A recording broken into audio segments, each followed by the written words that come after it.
اپنی زندگی میں ایک سب سے مہنگا قالیچہ لیا تھا، بہت مہنگا تھا، اور اس نے اپنے صندوق میں وہ چھپا کے رکھا تھا۔ ہر انسان کو کسی نہ کسی چیز سے محبت ہو، کسی کو گاڑی سے بہت زیادہ محبت ہے، بچے کو کھلونوں سے زیادہ محبت ہے، کسی کو اپنے چھوٹے بچے سے زیادہ محبت ہے، تو اس نے وہ قالیچہ چھپا کے رکھا تھا اور کہا کہ جب تم کہتے تھے کلمہ پڑھو تو میں نے دیکھا کوئی شخص کریہ الوجہ میرے سامنے کھڑا ہے اور کہتا ہے کلمہ پڑھو گے تیرے قالیچے کو آگ لگا دوں گا۔ کہ اب قالیچے سے اتنی محبت تھی لہٰذا میں کلمہ نہیں پڑھ رہا تھا۔ اسی طرح اگر بیٹے سے محبت ہے تو بیٹے کو سامنے لایا جائے گا۔ یہ جتنی محبتیں ہیں یہ انسان کے سامنے آتی ہیں۔ حدیث معصوم ہے، فرمایا جب سکرات کا وقت آتا ہے تمہارے زندگی میں جو محبتیں تھیں، ایموشنز تھے، اس کو اللہ کیا عطا کرتا ہے؟ جسم عطا کرتا ہے۔ فرمایا سب سے پہلے ایک جسم آئے گا تمہارے سامنے، تم اس سے پوچھو گے کہ بتاؤ تم کون ہو؟ میں مرنے والا ہوں، کہاں تک میرا ساتھ دو گے؟ تو آواز آئے گی کہ میں تمہاری اولاد ہوں۔ مطلب اولاد کی محبت کو خدا جسم دے گا، کہے گی میں تمہاری اولاد ہوں۔ پھر یہ جو مرنے والا شخص سے پوچھے گا کہاں تک میرے ساتھ چلو گے؟ تو یہ آواز دے کر کہے گی کہ بابا ہم صرف قبر تک آپ کے ساتھ ہیں، اس سے زیادہ ہم آگے نہیں چل سکتے۔ فرمایا پھر ایک اور جسم آئے گا، پوچھے گا کہ تم کون ہو؟ آواز آئے گی میں وہ تمہارا محنت میں جمع کیا ہوا مال ہوں، آج تمہاری مدد کرنے آیا ہوں۔ پوچھے گا اے میرے مال کہاں تک میرے ساتھ چلو گے؟ کتنی میری مدد کرو گے؟ یہ مال کہے گا کہ میں اتنی مدد کر سکتا ہوں، آپ کے لیے کفن کا بندوبست کر دوں گا، آپ کے لیے تابوت کا بندوبست کر دوں گا، آپ کے لیے قبر کن کا بندوبست کر لوں گا، کسی کراچی کی اچھی جگہ پہ قبر آپ کے لیے خرید سکتا ہوں، اتنا ساتھ میں آپ کا دے سکتا ہوں۔ اولاد کہے گی قبر تک، مال کہے گا ساز و سامان خرید سکتا ہوں۔ فرماتے ہیں ایک تیسرا جسم آئے گا، اس کو کہے گا کہ تم کون ہو؟ آواز دے کر کہے گا میں وہ ہوں جس پر تم نے زندگی میں سب سے کم توجہ دی تھی۔ کہا کہاں تک ساتھ چلو گے؟ کہا قبر میں بھی تیرے ساتھ ہوں، برزخ میں بھی تیرے ساتھ ہوں، قیامت میں بھی تیرے ساتھ ہوں، لیکن میں بہت کمزور ہو چکا ہوں، بہت نحیف ہو چکا ہوں۔ پوچھے گا تم قیامت تک میرے ساتھ چلو گے؟ بتاؤ تو صحیح تم کون ہو؟ کہ میں وہی ہوں جس کی طرف کم توجہ دی تھی۔ کہ کیا نام ہے تمہارا؟ آواز آئے گی میں تمہارا عمل ہوں۔ تم نے سب سے زیادہ جس چیز پہ کم توجہ دی تھی وہ اپنی عمل کی طرف کم توجہ دی تھی۔ یہ بتاؤ نماز کے اوپر کتنا فوکس کیا تھا، نماز شب کے اوپر کتنا فوکس کیا تھا، قرآن کی تلاوت دن میں تم نے کتنی بار کی تھی، اپنے وقت کے امام سے کتنی بار تم نے باتیں کی تھی، اپنے رب عالمین سے کتنی دیر باتیں کی تھی۔ حاسبو قبل ان تحاسبو، اس سے پہلے کہ تمہارا حساب و کتاب کیا جائے بتا تم نے اپنا حساب و کتاب کتنا دیا تھا۔ آیت اللہ العظمہ دستغیر دونہان کبیرہ میں فرماتے ہیں اگر ہر انسان یہ 40 فارمولے یاد کر لے کہ یہ وہ فارمولے ہیں جو میری زندگی کو تباہ کرتے ہیں، مفاتیح الجنان پڑھ لے یہ وہ فارمولے ہیں جو جنت کی کنجیاں بنتی ہیں، 24 گھنٹے میں انسان تھوڑی کیلکولیشن کرے کہ واقعاً میں نے آج کتنی جنت کمائی ہے اور کتنی جہنم کمائی ہے، یہ وہی انسان ہے جو اپنا عمل بناتا ہے۔ تو فرمایا اولاد قبر تک چلے گی، بیوی مرنے کے بعد ہی طلاق ہو جاتی ہے، پیسہ صرف قبر تک کام آتا ہے، لیکن جو چیز ہمیشہ تمہارے ساتھ رہتی ہے وہ تمہارا عمل ہے۔ یہ 1 گھنٹہ جو مجلس امام حسین میں آئے ہو یہ کئی کروڑوں گھنٹے بن کے عالم برزخ میں تمہاری مدد کریں گے۔ اور ایسے نہیں فرمایا، فرمایا موت ایک ایسا راستہ ہے، موت مایوسی کا نام نہیں ہے۔ موت انسان کے لیے مایوس تو وہ ہو جس کے ذہن میں یہ تصور ہو کہ زندگی دی اینڈ ہو گئی۔ ہمارے یہاں اینڈنگ کا تصور نہیں ہے، ہمارے یہاں موت ایک مرحلہ ہے جس کو انسان طے کرتا ہے۔ اور عالم برزخ میں اگر نیک ہوگا تو امیر المومنین کی زیارت ہوگی، رسول خدا کی زیارت ہوگی، اپنے احباب و اقربا کی زیارت ہوگی، شہداء کی محفل میں جائے گا۔ تبھی فرمایا مومن کی موت سے کبھی مایوس نہیں ہوتا، کیونکہ مومن کے لیے موت موت نہیں ہے بلکہ اہل بیت کی زیارت کا پیغام ہے۔ صلوات پڑھے محمد و آل محمد۔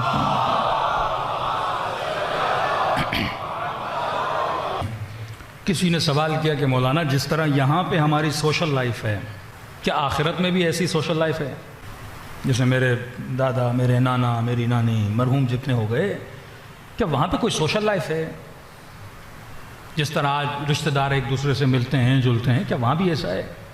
یعنی مرنے والے ایک اکیلے سفر پہ چلتے ہیں، تک و تنہا چلتے ہیں۔ فرمایا آخرت میں ڈیپینڈ کرتا ہے پرسن ٹو پرسن، اگر نیک ہوتا ہے تو اسے اپنے ماں باپ سے ملنے دیا جاتا ہے، اگر نیک نہیں ہے ڈیپینڈ ہے کہ یہ وادی سلام کی طرف جا رہا ہے یا وادی برہوت کی طرف جا رہا ہے۔ یہ حدیث کے جملے ہیں کہ جب بھی کوئی انسان دنیا سے جاتا ہے تو اس کے کچھ رشتہ دار اس کے استقبال کے لیے آتے ہیں اور اسے دیکھ کر ان کو خوشی ہوتی ہے۔ اس کا مطلب یہ ہے جو مر چکے ہیں وہ یہاں ہماری زندگی کو نہیں دیکھ رہے. بس آپ یہ سوچیں کہ مثلا 20 سال ہو گئے میرے دادا مرحوم ہو گئے تو وہ مجھے دیکھ رہے ہیں، ایسا نہیں ہے. یہ صرف شہداء کے لیے. جب خدا شہداء کے لیے کہتا ہے وہ زندہ ہیں اور رزق پا رہے ہیں، مطلب وہ آپ کی زندگی کو آبزرو کر رہے ہیں. امیر المومنین آبزرو کر رہے ہیں، اہل بیت علیہ الصلوۃ والسلام ہمیں دیکھ رہے ہیں. لیکن ہر مرنے والا ہمیں نہیں دیکھتا. 20 سال گزر جائیں شاید وہ اپنے بیٹے کو نہیں دیکھ رہا، اور وہاں یاد کرتے ہیں، انتظار میں رہتے ہیں کہ میرا بیٹا کب آئے گا. اور جب کوئی ان کے رشتہ داروں میں سے مر جاتا ہے اور وہاں اس سے ملاقات کرتے ہیں، فرمایا ان مرحومین کے چہروں پہ ایک خوشی کا عالم ہوتا ہے.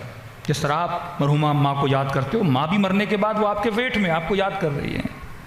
تبھی فرمایا مومن کے لیے موت خوشی کا پیغام ہے. جتنا اچھا ہوگا خدا اس کی والدہ کو اجازت دے گا، جب قبض روح ہوگی تو ماں سامنے کھڑی ہوگی، مرحوم باپ سامنے، وہ لینے کے لیے آتے ہیں کہ بیٹا چلو ہم تمہیں لینے کے لیے آئے. تو حدیث کے جملے ہیں کہ وہ اس کو فیس کریں گے، اور فیس کرنے کے بعد وہ اس سے پوچھنا شروع کرتے ہیں میرا فلاں بیٹا زندہ ہے یا مر گیا. مطلب ان کو علم نہیں ہے میری فلاں بیٹی زندہ ہے یا مر گئی، میری بہن زندہ ہے کہ مر گئی، میرا بھائی زندہ ہے کہ مر گئی. کہ مولا یہ سوال کیوں کریں گے؟ اگر مر گئی ہوتی تو ان کو کیا پتہ نہیں چلتا؟ جس طرح یہ مرا اس سے ملے، کیا وہ مرے وہ نہیں ملے؟ کا نہیں، وہ اس لیے پوچھتے ہیں کیونکہ نیک ارواح وادی السلام کی طرف جاتی ہیں. اور فرمایا وہ جواب سن کے کبھی خوش ہوتے ہیں کبھی غمگین ہوتے ہیں. کہ مولا خوش کب ہوتے ہیں؟ کہ جب وہ یہ سنتے ہیں کہ نہیں ابھی تک مرا نہیں، زندہ ہے، تو خوشی ہوتی ہے، مطلب ابھی نہیں مرا، ملاقات کی امید ہے. لیکن فرمایا وہ غمگین ہوتے ہیں. کہ مولا کب؟ فرمایا جب وہ یہ سنتے ہیں فلاں آپ کی بہن، فلاں آپ کا بھائی، فلاں آپ کا بیٹا یا آپ کی بیوی مر چکی ہے، تو مایوس ہو جاتے ہیں. کہ مولا مایوس کیوں ہوتے ہیں؟ کہ مایوس اس لیے ہوتے ہیں کیونکہ اگر مر چکا ہے تو ہم سے ملاقات نہیں ہوئی، ہم سے ملاقات نہیں ہوئی، اس کا مطلب وہ وادی السلام کی طرف نہیں آیا، وادی برہوت کی طرف چلا گیا ہے. تو فرمایا وہاں ڈیپینڈ کرتا ہے. دوسرا سوال، کیا مرنے والے جب چاہیں مرے ہوئے لوگوں سے مل سکتے ہیں؟ مطلب ماں باپ کا استقبال تو ہو گیا کہ یہ ہمیشہ ماں باپ کے ساتھ رہے گا. یہاں ایک مولائی اہل بیت کا چاہنے والا یہ کہے کہ مولانا میں مر جاؤں گا، تو کیا وہاں پر 24 آورز اویلیبل ہوں کہ اہل بیت سے ملاقات کروں، شہداء سے ملاقات کروں، زہداء سے ملاقات کروں؟ ہم مر گئے اور وہاں پہ مثلا اہل بیت سے ملاقات کرنی ہو تو کیا ہم جب چاہیں ملاقات کر سکتے ہیں؟ جس طرح دنیا میں جس کے پاس پیسے ہوں، اویلیبلٹی ہو، توفیق خدا بندی ہو، جب چاہے کربلا چلا جائے، جب دل کیا مجلس میں آ گئے، جب دل کیا مصلی پہ بیٹھ گئے. کیا وہاں بھی ایسا ہی ہے؟ کیونکہ اہل بیت تو سارے وہاں موجود ہیں. اب ہر مرنے والا جب چاہے رسول سے ملے، حضرت آدم سے ملے، حضرت ابراہیم سے ملے، شہداء کربلا سے ملے. فرمایا ایسا نہیں ہے. فرمایا وہاں پہ 2 کنڈیشنز ہیں. ایک کنڈیشن جو اوپر والے درجے پر ہیں وہ جب چاہیں نیچے والوں سے مل سکتے ہیں. مطلب حبیب ابن مظاہر ایک خاص منزلت پر ہے. اب ایک عام مومن جب مر جائے گا تو حبیب مل سکتا ہے نیچے والوں سے. امام حسین جس سے چاہیں مل سکتے ہیں. اولیاء اللہ ایک مقام پر ہیں، کیٹیگری ہے، وہ اس کیٹیگری کے نیچے، مطلب یہاں حبیب ہے اور یہاں امام حسین ہے، تو امام حسین جب چاہے حبیب سے مل سکتا ہے. کیا حبیب بھی جب چاہے امام حسین سے مل سکتا ہے؟ تو it depends to the category. اگر وہ اس خاص جگہ پر ہیں، مثلا ایک شہداء کی جگہ ہے، تو شہداء سے مل سکتے ہیں، اولیاء سے مل سکتے ہیں. حقیقی ولایت کے ماننے والے جب چاہیں اپنے مولا امیر المومنین سے مل سکتے ہیں. لیکن جنہوں نے گناہ کیے ہیں ایک لو کیٹیگری کے اندر ہیں. فرمایا نیچے والے جب چاہیں تو اوپر والوں سے نہیں مل سکتے، لیکن اوپر والے جب چاہیں نیچے والوں سے مل سکتے ہیں. نیچے والے دعا کر سکتے ہیں، استدعا کر سکتے ہیں. یہ مرضی امام حسین کی ہے، مرضی حبیب ابن مظاہر کی ہے، مرضی امیر المومنین کی، وہ جب چاہیں ملیں. اب آپ کے دادا کو دیکھا جائے گا، اگر وہ اتنا نیک ہے، اوپر والی کیٹیگری میں ہے، وہ جب چاہے آپ سے مل سکتے ہیں. لیکن اگر آپ نیک نہیں ہو، آپ جب چاہو ان سے مل نہیں سکتے. صلوات پڑھے محمد و آل محمد. تیسرا سوال، کیا عالم برزخ میں رہنے والے جب چاہیں دنیا میں آ سکتے ہیں یا کب کب آتے ہیں؟ میرا مرحوم باپ، میری مرحومہ مثلاً والدہ، یہ جتنے مرحومین ہیں، کیا وہ جب چاہیں بیٹے کے گھر میں آئیں؟ فرمایا صرف کچھ احادیث ملتی ہیں اس ٹاپک میں کہ وہ مومنین جن کی ارواح نیک ہیں انہیں صرف اور صرف شب جمعہ اجازت ملتی ہے دنیا میں آنے کی. وہ بھی دنیا میں آ کر رشتہ داروں سے ملنے کے لیے نہیں آتے. کہا کس سے ملنے کے لیے آتے ہیں؟ کہا ساری ارواح نجف کے وادی السلام میں آتی ہیں اور امیر المومنین سے علم حاصل کرنے کے لیے آتی ہیں. اس کی تصدیق کے لیے واقعہ موجود ہے کہ جناب سلمان فارسی بعض اوقات جناب ابو ذر سے 2-3 روایتیں ملتی ہیں کہ جب مولا علی وادی السلام سے گزرنے لگے تو مولا کا صحابی کہتا ہے کہ امیر المومنین نے وادی السلام کی قبور کو متوجہ کر کے کلام کرنا شروع کیا. ایک تو ہوتا ہے سلام ارواح کو کرنا، کا سلام کیا پھر گفتگو کرنا شروع کر دی، اور علی امیر المومنین کی گفتگو اتنی لمبی ہوئی کہ 2.5 گھنٹے گزر گئے. یہ صحابی کہتا ہے میں بیٹھ گیا کھڑے ہو کے تھک گیا، اور امیر المومنین کو کہا کہ مولا 2.5 گھنٹے ہو گئے میں تھک گیا، آپ کس سے باتیں کر رہے ہیں؟ امام نے فرمایا تو نہیں دیکھ رہا جو علی دیکھ رہا ہے، جوق در جوق ارواح کا ہجوم زمین پر آیا ہے اور علی ان کے اندر علم کو بانٹنے کے لیے بیٹھے ہیں. تو جب امیر المومنین اس کائنات میں تھے حی و حاضر، اس وقت بھی امیر المومنین علم دے رہے تھے. اور آج اگر امیر المومنین ظاہری طور پہ نظر نہیں آ رہے، ہر شب جمعہ وادی السلام میں مومنین کی ارواح آتی ہیں اور امیر المومنین سے آ کر علم حاصل کرتی ہیں. تبھی فرمایا جب نجف جاؤ تو وادی السلام میں قبر کا نشان بنایا کرو. یہ قبر یہ نہیں کہ مجھے وہاں دفن کیا جائے، یہ قبر کا مطلب یہ ہے کہ جب میں مر جاؤں شب جمعہ اجازت دی جائے اور وادی السلام میں آ کے محفل امیر المومنین مجھے اللہ نصیب فرمائے. صلوات پڑھے محمد و آل محمد.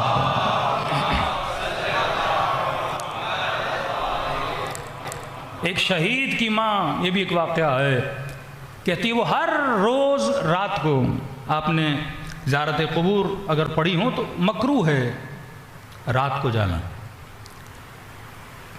بالاخص شب جمعہ.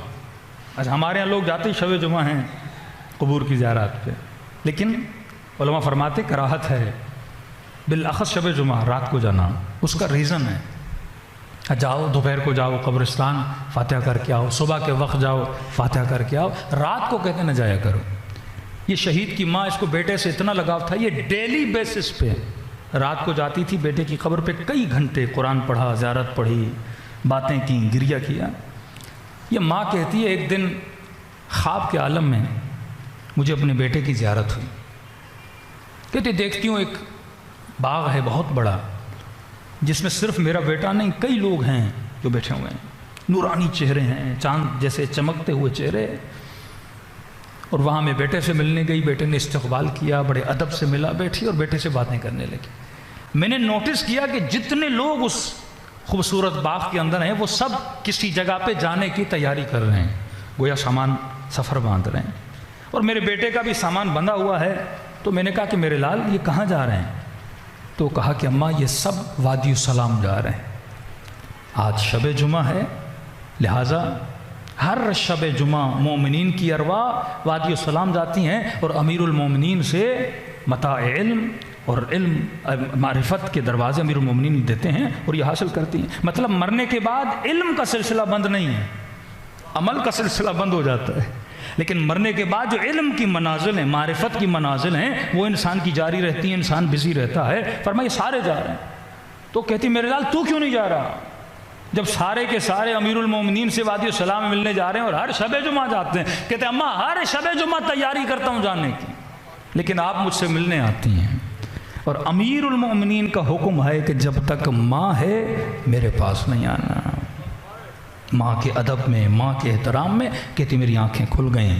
اس دن کے بعد کہتی ہے میں شب جمعہ بیٹے کی قبر پہ نہیں گئی. کہنے لگی میں اسے علی کی ملاقات سے روکوں گی نہیں. جب بھی جاتی تھی یا دوپہر کو جاتی تھی یا صبح کو جاتی تھی. تو مرنے کے بعد مرنا ایک مرحلہ ہے جس سے انسان گزرتا ہے، اور گزرنے کے بعد اگر انسان نیکیاں کرتا ہے تو کبھی وہ مایوس نہیں ہوتا، کبھی بڑھاپے میں ڈپریشن میں نہیں جاتا اگر اس کا عمل اچھا ہو. آیت اللہ العظمیٰ شیرازی سے پوچھا گیا، شاگردوں نے کہا قبلہ یہ بتائیے اگر آپ کو پتہ چلے کہ ایک ہفتے میں آپ کی موت ہو جائے گی، اس ایک ہفتے میں آپ کون سے خاص اعمال انجام دیں گے؟ جیسے ہمیں پتہ چلے موت قریب ہے، ظاہر بندہ زیادہ نمازی بن جائے گا، نماز شب کا پابند بن جائے گا، جھوٹ نہیں بولے گا، تہمت نہیں لگائے گا، گالیاں نہیں دے گا، غیبتیں نہیں سنے گا، جتنا ہو سکے وہ نیک ہونے کی کوشش کرے گا. اب آغا شیرازی سے پوچھ رہے، شیرازی کبیر سے، کہ یہ بتائیے کہ اگر آپ کو پتہ چلے کہ ایک ہفتہ زندگی کا باقی ہے تو آپ کیا کریں گے؟ آغا شیرازی نے ایک ہی جملہ مسکرا کر کہا میرے لال میں وہی کروں گا جو آج تک کرتا ہوا آیا ہوں.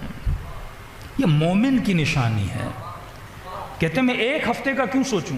جب سے اللہ نے شعور دیا میں لمحہ بلمحہ موت کے انتظار میں رہتا ہوں۔ یہ اہل بیت کے جملے نا کہ ہم اہل بیت پہ فرق نہیں پڑتا کہ موت ہم پر آئے یا ہم موت پر آ جائیں۔